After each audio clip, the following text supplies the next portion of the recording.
So welcome back to week 4 of the Pantry Challenge. You know, things have been kind of crazy here. We're just coming out of the week of the deep freeze, and we've been trapped in the house. And this is a week where all of us are feeling the need to get out. We could not even really leave the driveway because our street had about 1.5 inches of ice coverage on it. We've had no mail for a week. We've had no trash pickup. We've had no street, I don't know, whatever you do in snow, which maybe goes a long way to explain that I'm in the South. Anyway, we have been trapped inside for a week. So this is a week where we actually end up getting together with friends 3 nights. So I'll show you what we had when we were home. I went digging through the freezer and found these chicken thighs. Now these chicken thighs were from September of 2022. And I distinctly remember buying these chicken thighs. It was a buy 2 packages, get 1 free sale at Publix. And rather than come home and package them into meal-sized portions, because they're only 3 in a package, which for 2 of us isn't quite enough. We like, 4 to 5. If David's really hungry, he'll eat a 3rd one. So anyway, I just threw each individual package in the freezer, and they've been sitting there in their original packaging for a long time. So anyway, I pulled out 2 packages, and now I don't know what I'm going to do with the 3rd one because it's not enough for a full meal. But anyway, we'll figure that out later. So for now, I'm doing 6 chicken thighs, and these are, I like skin on my chicken thighs so I can make it a crispy coating that to me really adds so much to the chicken thigh. But you can't get skin on without the bone, so I'm taking all the bones out, which is no big deal. I'll save those for making broth at some point, but it does get a little messier and does take a little more time. So I have just deboned all of these, and now I'm going to rinse them up. And then the way I'm going to cook them, you want to dry them very, very thoroughly, because my goal is to get the skin very crispy. I don't want any, floppy, mushy skin on my chicken thighs. I like the crisp of it. So we're going to get them dried up really well on a bunch of paper towels. And then I'm going to put them in a pan on the stove, and we're going to press them down. It used to be at one point I had weights or I guess it was bricks that I used on this, but I don't have any bricks anymore. So a good heavy pan will do the trick, but I did have to help it every now and then by pushing down. So I'm putting 6 thighs in this pan, and it's not really big enough for 6 thighs. So I'd be better off with 4. Yet another reason I need to learn my lesson on this one. But I'm going to put some parchment paper in there, and then I'm going to put this big enameled cast iron pan in on top. So this, may be one of those to do as I say, not as I do things. That paper can catch on fire. Mine did not. I was, right there with it the whole time. But it may not be the smartest way to do things. So I'm just going to let it sit. You don't want to pick it up and look at it too often, although here I go, picking it up and looking at it. But you'll see it's not quite ready yet, and because I have so many in there, it is getting moister that I would like it to be. So now I'm going to take the cover off and try to get some of that moisture out. And then as soon as I start to see some good color, we'll flip these over. And this, it's an easy dinner. Even pulling the bones out of chicken thighs is easy. It does make a mess, and it does take a little bit of time. But this is a dinner that we enjoy. We ended up eating 5 of these chicken thighs that night because David came back for a 3rd. And then he had the last one, I think, for lunch the next day. So this was a great way to start. I did also you saw me in the beginning, use one of those sweet kale salads from Costco. I think I have one of those left still that's probably getting pretty tired, but we'll get to that one this coming week. But I don't use, because we're keto right now, I don't use the cranberries and salad dressing and all that comes with it. So I took those out, and I put in my own pumpkin seeds and cranberries and made my own dressing. And, that's the way I do it most of the time anyway. All right, while the chicken is cooking, let me give you a little update on the status of the kitchen remodel. We lost 8 days, 9 days, something like that, because of the snow and ice. My house sits up on a hill, and just nobody could get up here. It was really kind of nuts. So that was missed, and then other things got backed up, and so I think we're a little bit behind, but I'm hoping that we'll catch up here shortly. There was discussion last week. They were coming to take my ovens and my microwave. They took the microwave. They end up saying you can keep the oven now because your new ovens have now been delayed several weeks. So it was kind of a good news, bad news situation as far as I'm concerned. And then they called me a couple days ago and said, we'll be there tomorrow at 11 to take your cooktop and your dishwasher. And I was like, wait, no one told me this was going away early. So anyway, they got all that straightened out and they don't need to do that. So, I don't really know exactly where all my appliances are. I'm thinking the appliances won't be completely in now until maybe the end of March. I don't know. Anyway, we'll see about that. But I'm thinking that this next week is going to be very productive. I'm hoping we'll see some tile. I think we'll get some cabinets painted. So, right now we're in the stage where it's like take everything out of your cabinets and just put it somewhere. And at some point we'll, get it done. So I'm kind of in a hurry up and wait with stuff all over the house. I found my salt and pepper in the living room yesterday.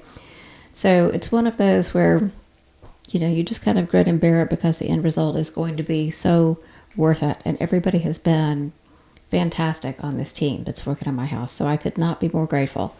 And I'll just keep smiling and keep cooking the best I can.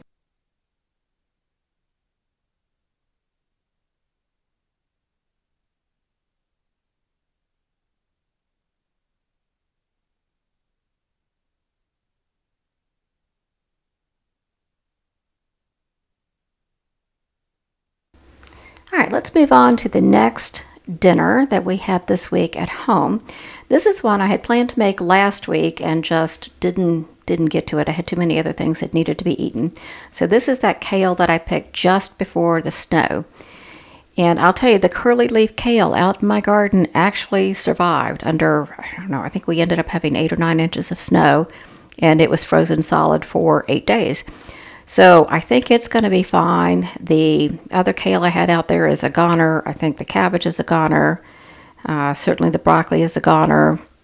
The lettuce, some of it is just fine. My green onions are just fine. Scallions are just fine. So we'll see how that goes. But anyway, I'm going to use this today. It's been in the refrigerator for a week, at least a week now, right? So I find that it keeps so well in those green bags. I forget what they're called. Mrs. Meyer, Debbie Meyer, I don't know. Anyway, I'll put a link down below if I think of it. But it keeps really well in that. So it's perfectly crisp. It's wonderful.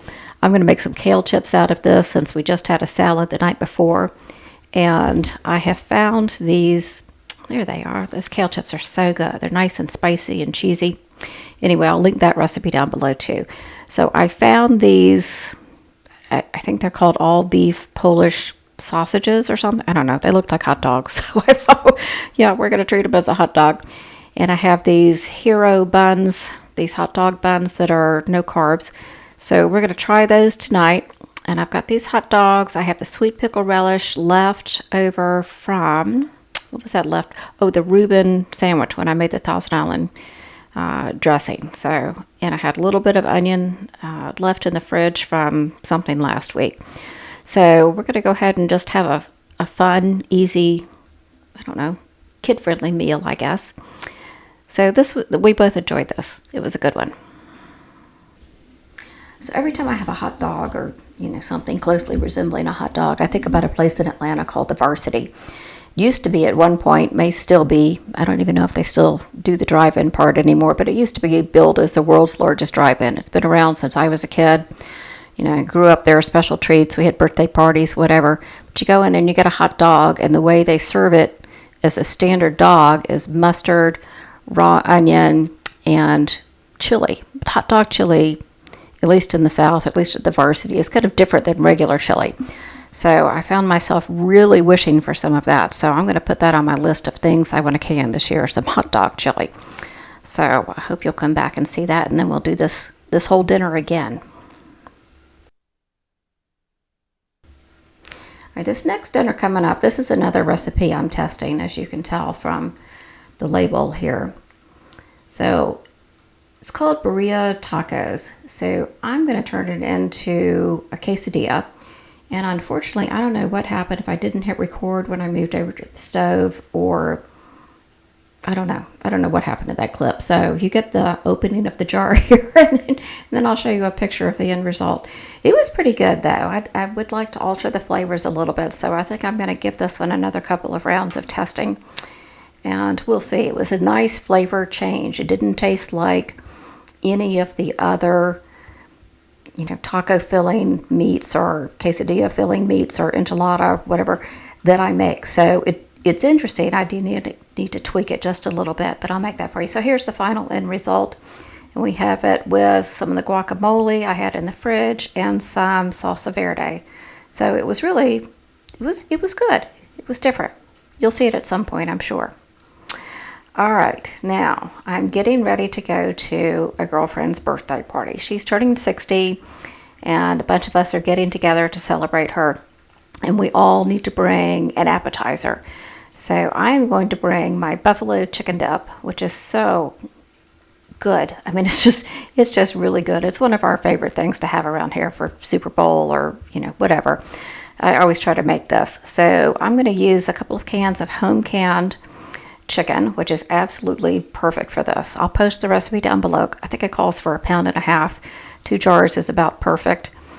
And generally speaking, I have all of these ingredients on hand. I do make a substitute for, I think it's sour cream or something the recipe calls for, and I use some coconut cream.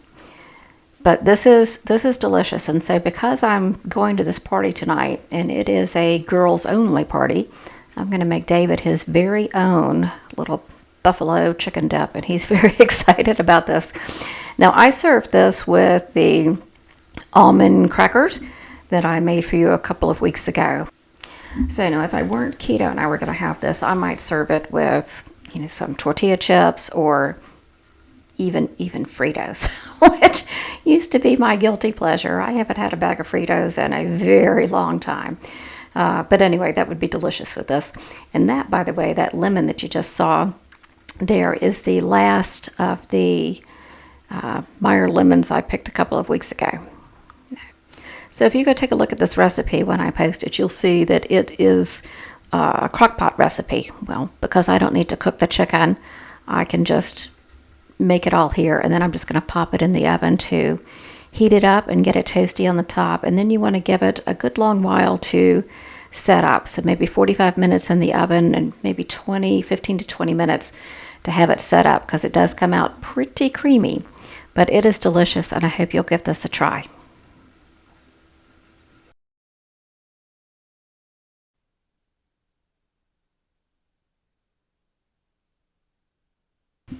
All right, on this day, we had shared the leftovers of the buffalo chicken dip for lunch.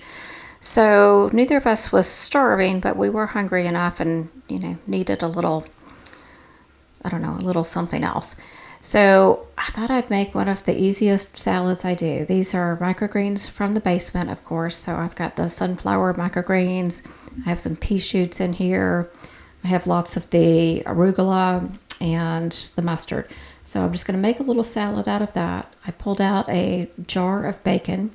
This is just the easiest thing in the world. I know I said at one point that I would never can bacon. Well, now I just don't think I'm ever going to not can bacon. So I pulled out that jar that we brought up last week. I'm going to throw it in the air fryer real quickly. It only takes, I think, 3 minutes in the air fryer to crisp back up perfectly. And I'm going to fry up a couple of eggs, and we're going to have what I call a bacon and egg salad.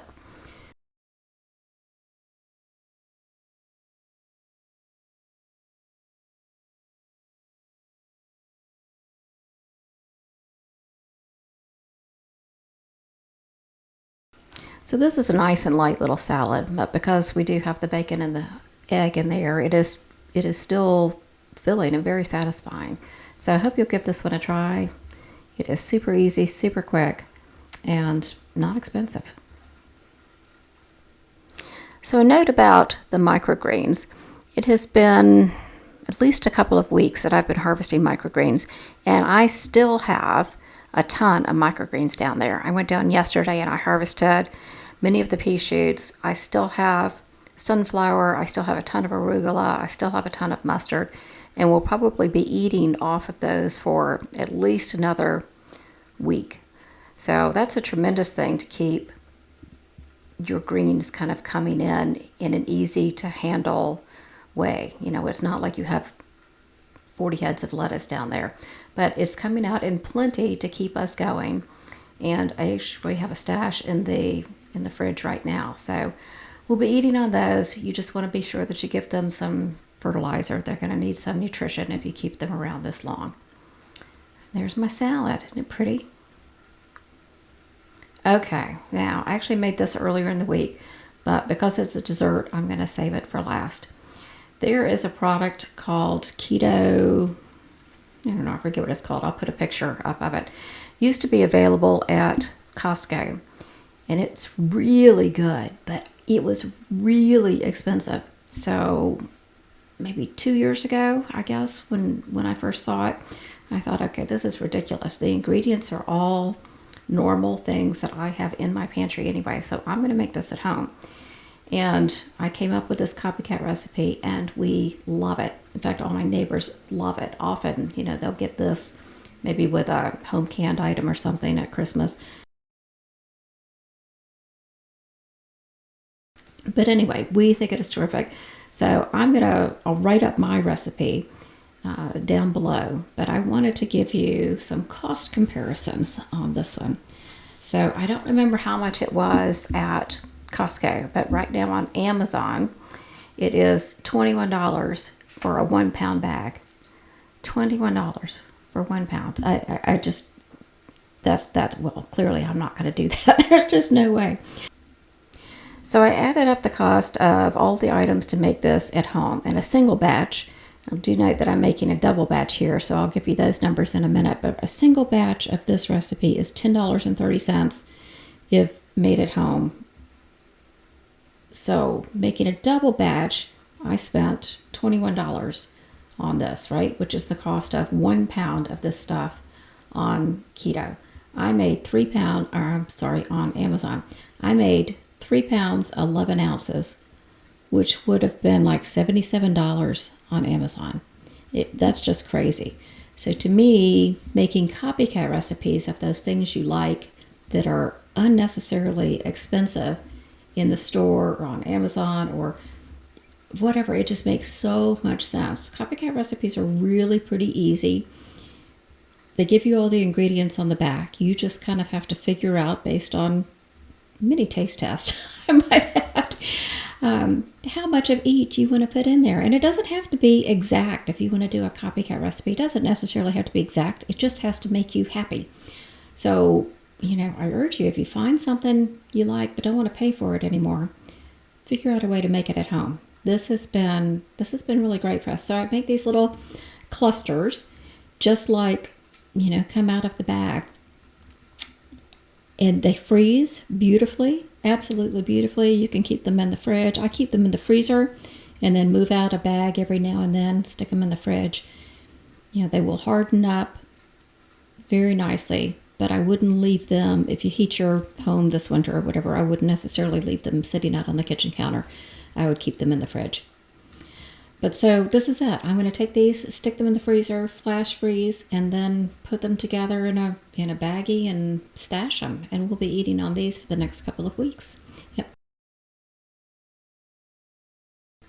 So that's it for me this week. You know, as I said, we went out 3 nights. One night I took that buffalo chicken dip. But it's been so good to get out and see friends again after being trapped in the house for a week. So lots is going on in the kitchen. They're sanding again right now, and it's just, I mean, it's a mess. Everything is torn up.